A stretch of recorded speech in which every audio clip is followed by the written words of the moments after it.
he agafat aquest llibre Pensa com un artista, de Bill Gompertz, Excuse My English, publicat per la Taurus, perquè el vaig obrir i em va escandalitzar.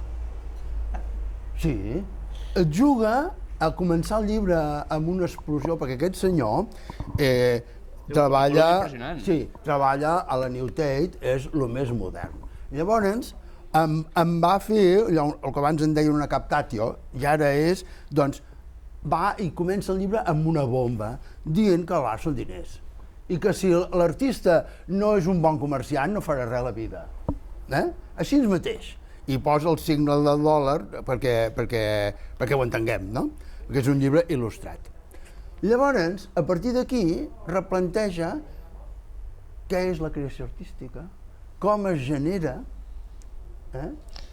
Sí, a base d'exemples de l'art en tota la seva història, per això hi ha unes imatges al final de quadres molt variats i de totes les èpoques, va explicant el que ell creu, perquè és una teoria personal, que és els factors de la creació de l'artista i per què treballa l'artista i com els diferents artistes han anat afrontant els moments creatius de la seva obra, no? I per què han innovat.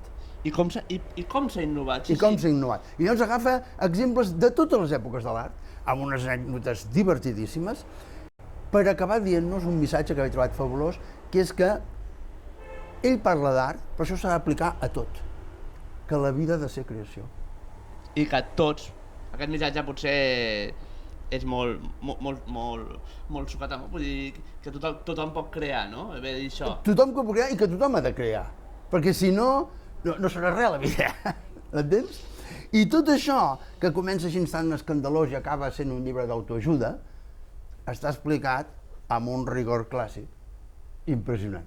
I això m'ha destilotat. T'ha fascinat. M'ha fascinat. Home, jo ho he passat molt bé, vull dir, perquè té el punt d'humor que ajuda a digerir algunes idees que són això, provocacions, no? O sigui, provoca per crear-te una situació i tu dius, què diu aquest home? Desenvolupa i dius, doncs sí. El recomanem. Pensa com un artista, tota la vida.